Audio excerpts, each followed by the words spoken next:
Good evening. My name is Father Paddy Dunstan, and tonight I want to speak plainly about a strange tension many atheists know well. There are people who leave religion and feel relief immediately. They reject the gods, the miracles, the holy books, the threats, the guilt, the invisible authority watching from above. They step away from heaven and hell, sin and salvation, angels and demons, and they say, "Good, I am done with all of it." And then, sometime later, they notice something uncomfortable. They miss parts of it. Not the fear, not the dogma, not the demand to kneel before an unseen ruler, not the pressure to believe things without evidence. But they miss the gathering. They miss the shared language.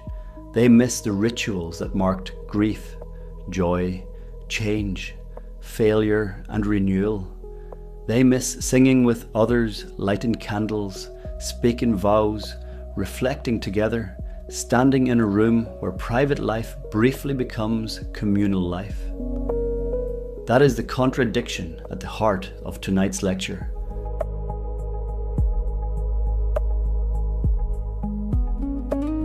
A person can reject religion's supernatural claims and still recognize that religion has developed human tools worth keeping. That is our thesis. We do not need belief in gods to use religion's human tools for meaning, ethics, community, and transformation. That is the core idea.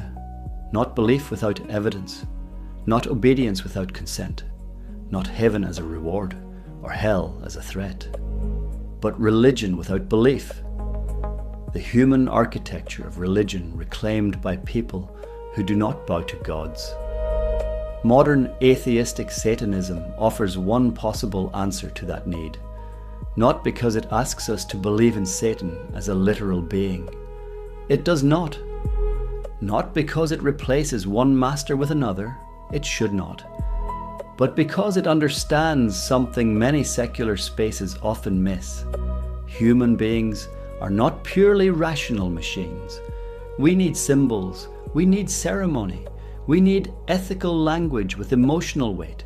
We need ways to say, "This matters," and have the room understand.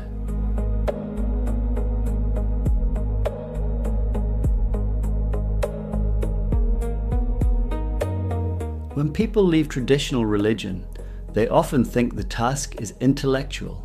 They stop believing. They examine the evidence. They read science, history, philosophy. They realize that miracles are claims, not proofs. They see that holy books are human documents shaped by culture, politics, power, poetry, trauma, and imagination. That intellectual departure matters. It can be liberating. But belief is only one layer of religion. Religion also organizes time. It gives people calendars of remembrance. It marks birth, maturity, marriage, death, grief, repentance, forgiveness, and belonging. Religion also organizes emotion. It gives people places to take guilt, awe, sorrow, gratitude, rage, and hope. Religion also organizes community. It says, "Come here once a week, sit beside people, listen, reflect, eat together, help each other." When atheists reject religion, they often reject the supernatural claims correctly, but accidentally discard tools that were never supernatural in the first place. Consider a funeral. The dead person is gone. We may not believe they are watching from another realm. We may not believe they have crossed a river, entered paradise, reincarnated, or been judged by a cosmic court. But grief still needs form. The living still need a room, a time, a speech, a silence, a gesture. We still need to say, "This life mattered." We still need to witness one another's pain, or consider moral failure. You hurt someone. You lied. You acted from cowardice. You neglected a friend. You betrayed your own values. If you do not believe in sin, confession, or divine forgiveness, the emotional reality does not vanish. You still need accountability. You still need repair. You still need a way to face yourself without either collapsing into shame or escaping into denial. Or consider community. A person can have hundreds of online contacts and still have no one to call when the car breaks down, no one to sit with them after a diagnosis, no one who notices when they disappear for 3 weeks. Traditional religion often provided a built-in structure of mutual attention. It did not always do this well. It often came with control, conformity, prejudice, and fear. But the need it answered was real. So the question is not, can atheists live without religion? Of course they can. The sharper question is, can atheists build forms of meaning, ritual, ethics, and belonging strong enough to meet human need without surrendering reason? I believe the answer is yes.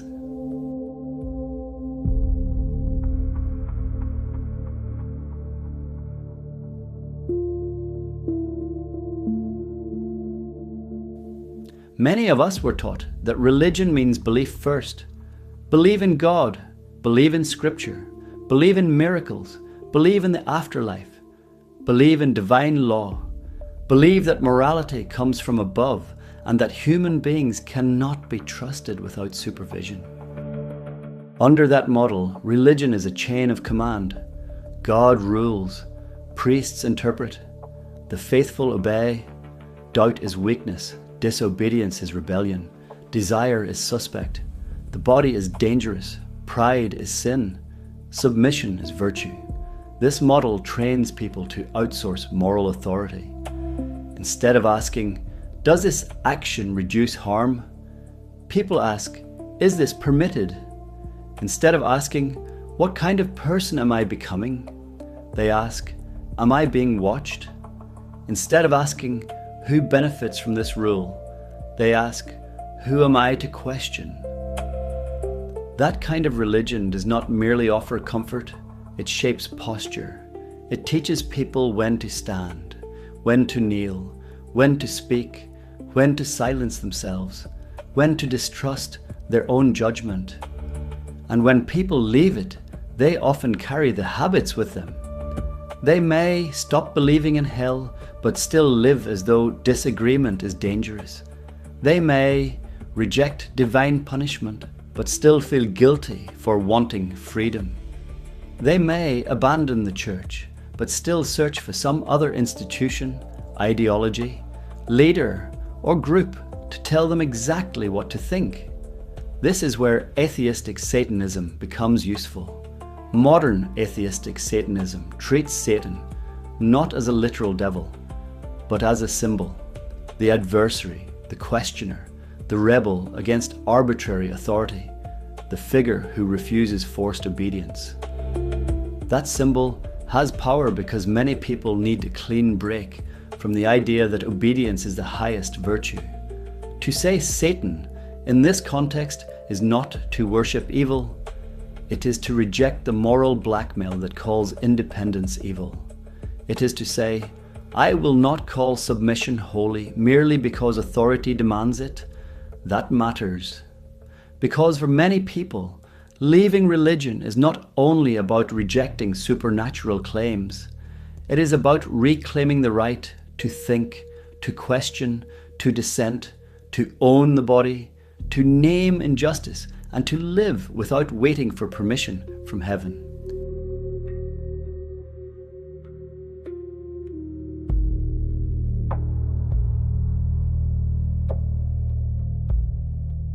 Here is the reality check. Religion is human-made. That statement frightens some people, but it should not. Human-made does not mean worthless. Music is human-made. Law is human-made. Marriage is human-made. Funerals are human-made. Language is human-made. Human-made things can still be powerful, beautiful, dangerous, useful, or sacred in a non-supernatural sense. The mistake is thinking that something must come from a God to matter. A wedding vow does not need to be enforced by heaven to be meaningful. It matters because two people make a promise before witnesses and then build a life around that promise. A funeral does not need an afterlife to be sacred. It matters because love has lost its object and needs somewhere to go. A moral code does not need divine authorship to carry weight. It matters because actions affect conscious beings who can suffer, flourish, trust, fear, heal, and be harmed. So when atheists reject God's miracles, heaven, hell, and divine authority, they are not rejecting meaning. They are rejecting unsupported claims. They are not rejecting morality. They are rejecting moral dictatorship. They are not rejecting awe. They are rejecting false explanations for awe. They are not rejecting ritual. They are rejecting the idea that ritual must be owned by churches. This distinction is crucial. A candle is not magic, but lighting one can focus attention. A spoken vow is not supernatural, but saying words aloud before others can strengthen commitment. A gathering is not divine, but regular gathering can reduce isolation. A symbol is not a god, but symbols can help people organize courage. Atheistic Satanism understands this symbolic layer. It says, in effect, let us use drama honestly. Let us use ritual without pretending the ritual controls the universe. Let us use myth without confusing myth for fact.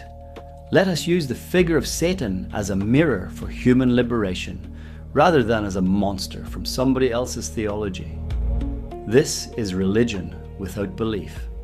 Not fake belief, not ironic belief, not pretending. It is the honest use of religious form without supernatural submission. That honesty matters because people are often manipulated through their need for meaning. When someone is grieving, lonely, ashamed, or afraid, they are vulnerable. Institutions can exploit that vulnerability by saying, your pain proves you need our doctrine. Your fear proves you need our God. Your loneliness proves you need our authority. But religion without belief says, no, pain proves we are human. Fear proves we are mortal. Loneliness proves we are social. None of that proves a God. None of that grants authority to a priest, prophet, book, or institution. We can meet human needs directly.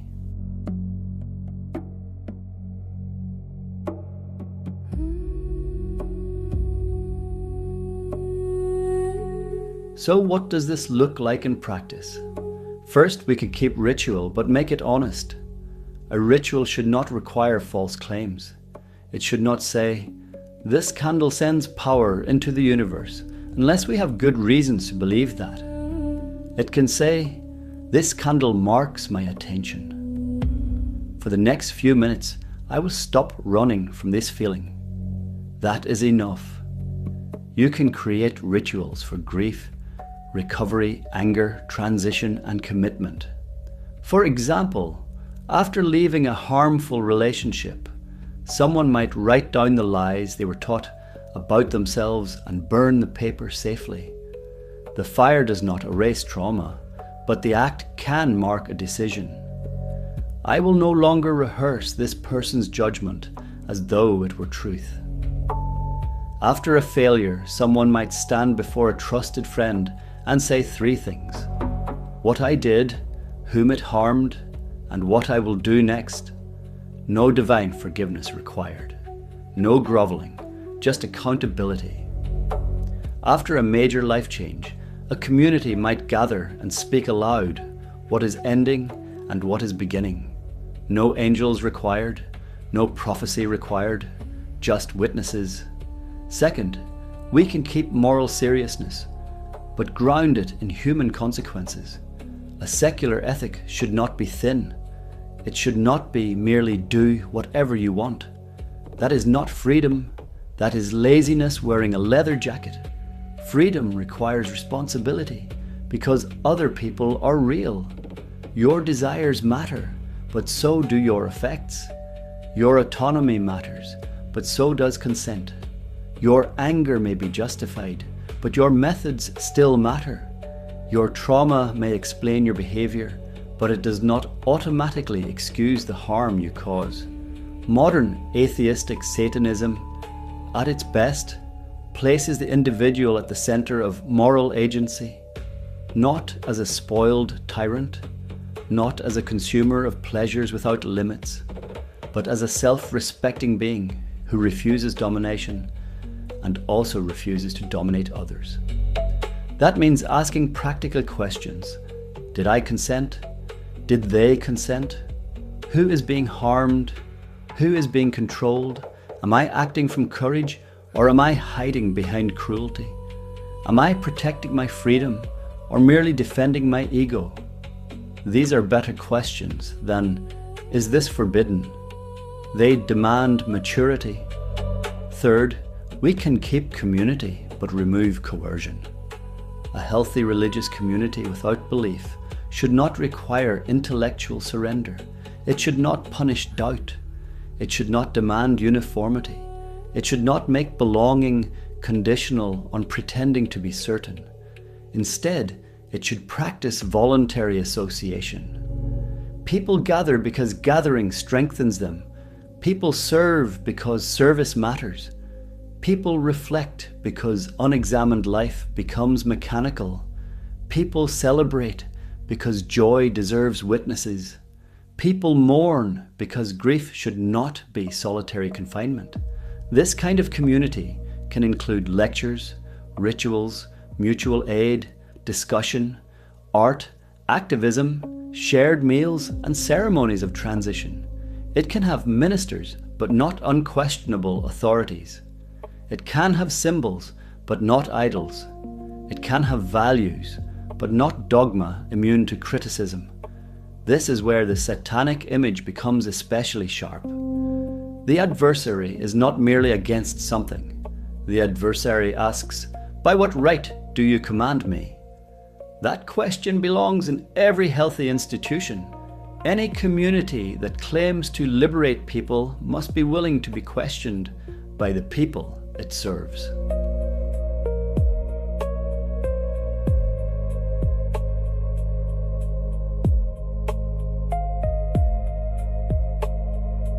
Now, some will object, isn't religion without belief just play acting?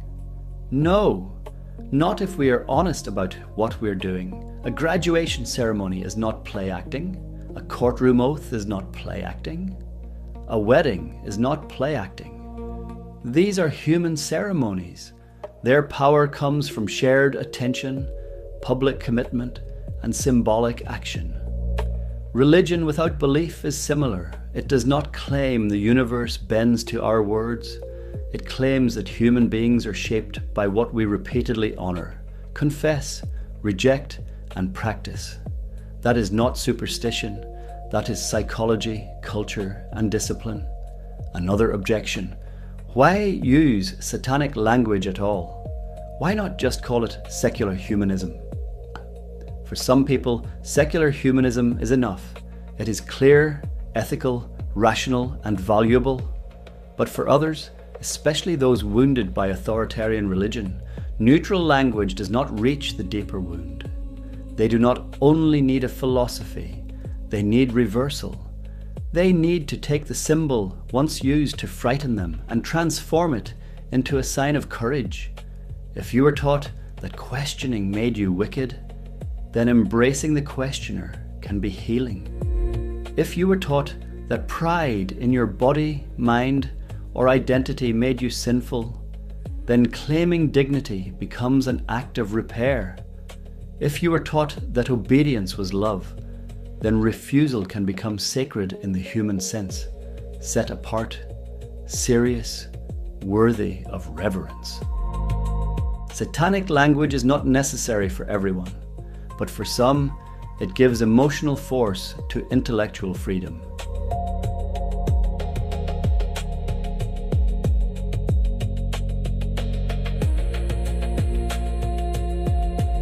Here is the challenge for this week. Choose one religious tool and reclaim it without belief, not 10. 1. Create a small ritual of reflection. Sit quietly for 5 minutes at the same time each day. Light a candle if that helps. Ask yourself 3 questions. What did I obey today without examining? What did I feel today that deserves attention? What action tomorrow would better align me with my values? Write the answers down. No gods, no spirits, no invisible judges, just attention. Or choose one conversation. Speak with someone you trust about a value you want to live more seriously. Honesty, consent, courage, compassion, discipline, independence. Ask them what that value looks like in your actual behavior, not your opinions, not your identity, your behavior. That is where religion without belief becomes real, not in symbols alone, not in dramatic language, not in rebellion as fashion. It becomes real when it changes how we live. We do not need God to gather. We do not need miracles to mark transformation. We do not need heaven to treasure life. We do not need hell to take harm seriously. We do not need divine authority to practice ethics, courage, compassion, and self-respect. Modern atheistic Satanism offers one answer to an old human need: the need for meaning without submission, ritual without superstition, community without coercion, and morality without masters. So let the thesis remain clear. We do not need belief in gods to use religion's human tools for meaning, ethics, community, and transformation. Reject the chains, keep the tools, think clearly, act deliberately, gather honestly, and never mistake obedience for virtue.